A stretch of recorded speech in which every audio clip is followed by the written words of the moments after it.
Então, o assunto super sério de hoje com Leonardo Sérvio, que é psicanalista e psiquiatra, é sobre transexualismo, né?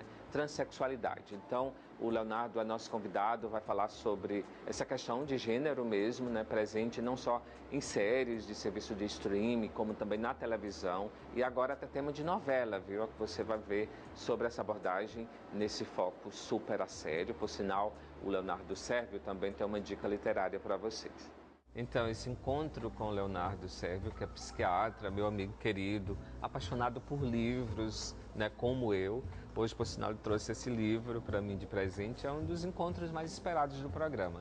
E hoje a temática é um pouco mais complexa, né? A gente vai falar sobre sexualidade, é o assunto da vez. Isso, claro, influenciado por personagens de filmes recentes, de séries também, no serviço de streaming, da própria novela em horário nobre da Globo. Eu acho que é uma das primeiras abordagens com essa temática e a gente vai falar sobre transexualidade. Eu acho que é um tema hoje, de certa forma, com menos preconceito, porque a gente vai ver que tem a transfobia, que muitos enfrentam no dia a dia, não só adultos como jovens e crianças. E a gente queria falar inicialmente logo, Leonardo, o que é isso, né? Qual a diferença que tem, por exemplo, com relação à homossexualidade? A primeira diferença, Rivanildo, é que eu falo até que uma é uma questão de identidade, de gênero, e uma outra de orientação sexual. Identidade de gênero é você classificar em masculino e feminino. E dentre esse universo masculino e feminino do gênero, que é o fenótipo, o trans, na verdade, ele não reconhece o próprio fenótipo e aí ele busca readequar-se em termos de congruência, se ele está no polo masculino ou feminino. Ou seja, não aceita o próprio corpo, né? Isso, exato, que é o que a gente chama de sexo ou fenótipo atribuído ao nascimento. Tá? A gente estava falando sobre uma reportagem da Piauí, né, desse mês de maio, por exemplo, que fala sobre a trans na infância. É algo que vocês, profissionais da saúde, já trabalham?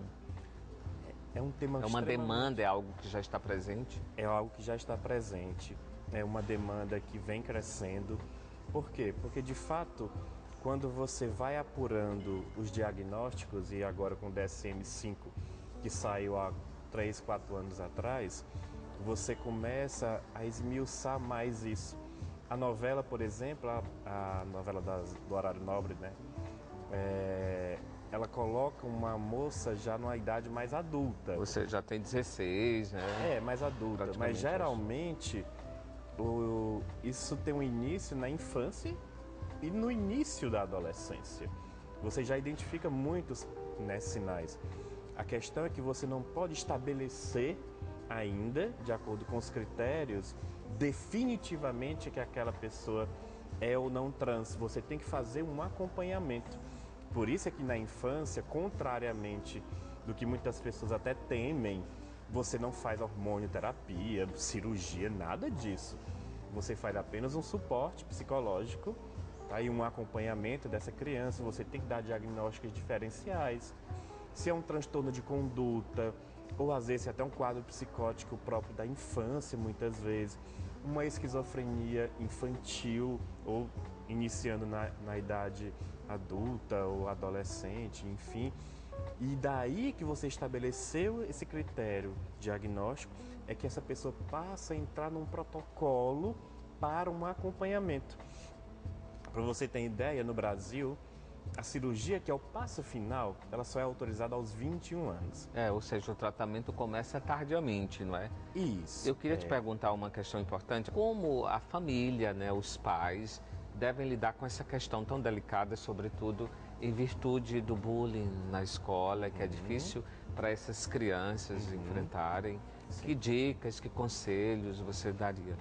A gente vive numa sociedade onde ainda tem dificuldade em aceitar as diferenças, vamos dizer assim, no tocante à orientação sexual, né, e que a literatura até mostra que 10% da população mundial é de orientação homo ou bissexual. Imagina a transexualidade. Daí é que nesses protocolos onde a pessoa ela é acompanhada, a família também é.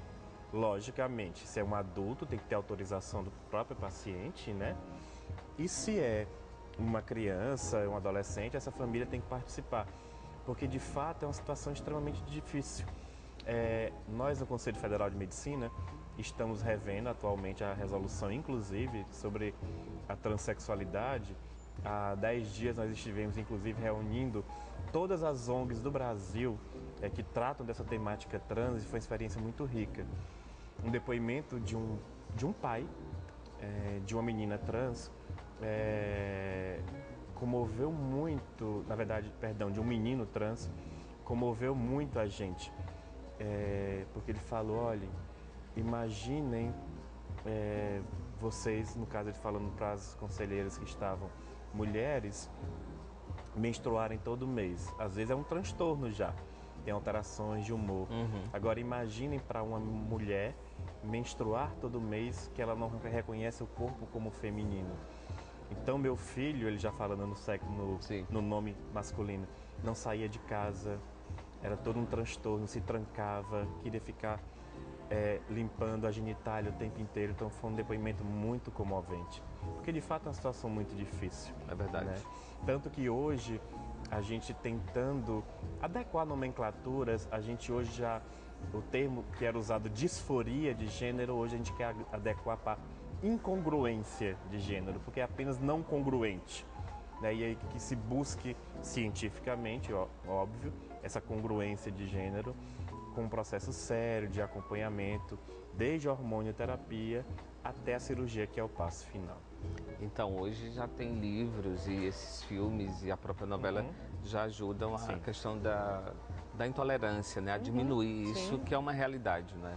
Sim, é engraçado que no preconceito, né, que são as ideias pré-concebidas, desde a orientação sexual, a gente já começa a ver uma mudança num sentido de menos preconceitos, mas ainda existe. Mas, por exemplo, os bissexuais. Hoje, muitas vezes, eles são menos compreendidos do que os homossexuais, porque a sociedade exige um rótulo onde eles têm que estar em algum lugar. Uma iniciativa, né? Ou como se tivesse que tomar uma escolha, uma decisão onde não existe. Né? É um estilo, né, de vida, ou de comportamento. E como o trans também não é uma escolha, todos os estudos mostram que, teoricamente, isso é desde a primeira infância. Então, há uma predisponibilidade genética que ainda não está identificada. Tem um fator ambiental, tudo bem, mas a crença hoje é que, teoricamente, se nasceria já trans.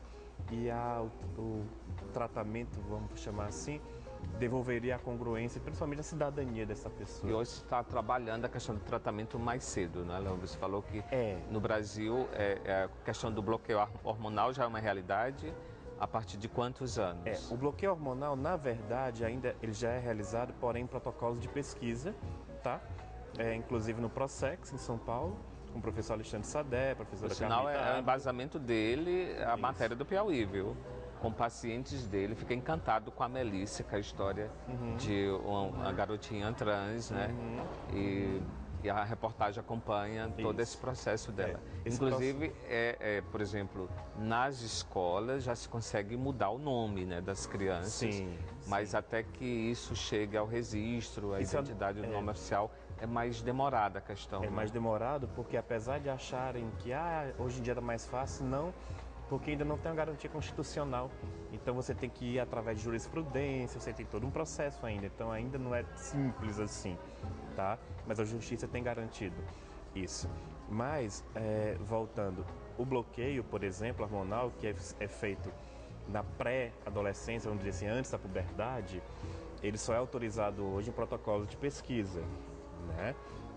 Porque, na verdade, a ideia é que no futuro se evite as mutilações, retirada de mama,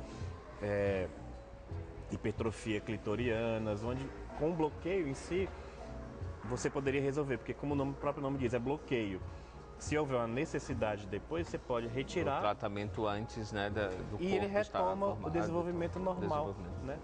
E aí a ideia é não só de diminuir a idade para a hormonioterapia, como para a cirurgia.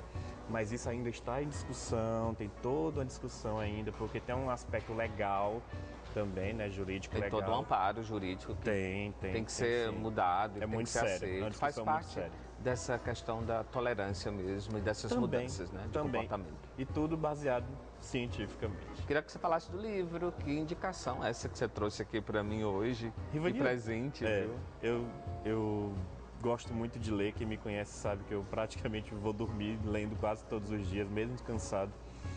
Esse livro ele é interessante porque ele fala um pouco de um sentimentalismo tóxico, né, que a gente vive hoje, que é a questão da vitimização, que é a questão que do coitadismo, né? Do coitadismo, isso. Por isso que o nome fala dos podres de mimados, né? É um pouco forte o título, né? O Theodore é psiquiatra, ele é escritor, psiquiatra, e ele tem uma série de livros bem interessantes e ele fala dessa vitimização onde as pessoas, na verdade, elas têm que se colocar, né? Eu lembro muito que a minha avó até brincava que quem tem pena do coitadinho fica no lugar dele, mas tem um pouco isso, tá? Mas é um jargão, mas é um pouco para quebrar esses estigmas também de um estado grande, um estado pequeno, como as pessoas, esses conflitos geracionais, geração X, Y, Z. É um livro bem interessante para combater o mimimi. Pois senão a gente vai retomar depois essa questão da discussão das gerações. Ok. Isso me interessa muito, viu? Ok, tudo bem. Então, gente, nós falamos aqui da revista Piauí, que traz essa temática do trans na infância, e transgênero está sendo discutido, né? Essa temática toda também séries. A minha dica é a série Transparente, viu? Eu acho que você ainda não viu, mas certamente você vai ver. Está na 3ª temporada no serviço de stream da Amazon, que é o Prime Video, viu? Vale a pena acompanhar. E nesse caso a história de um trans, já com 60 anos, aí separa e decide viver. Mas aí vai mostrando toda essa dificuldade dele e também a questão da diferença em mostrar que, poxa, ele gosta de mulher, ele gosta de se vestir de mulher, mas ele não fica com homens. Que interessante isso, né? É porque o trans, ele antes de ser, depois de ser trans, tem a orientação. O trans feminino, por exemplo, ele pode se relacionar com uma mulher. Ele pode ser homossexual. Nesse caso da série E em torno disso mostra toda a questão comportamental e as diferenças de forma de vivência sexual da família e de todos ao redor. Entende? É bem interessante, vale a pena ver, viu? Ok. Muito obrigado pelo bate-papo de hoje. Eu que agradeço. Sobre sexualidade e vem mais coisa por aí, viu? É sempre um prazer ter você aqui. Obrigado, eu que agradeço. Já vou ler o meu livro, ó, depois eu conto para vocês.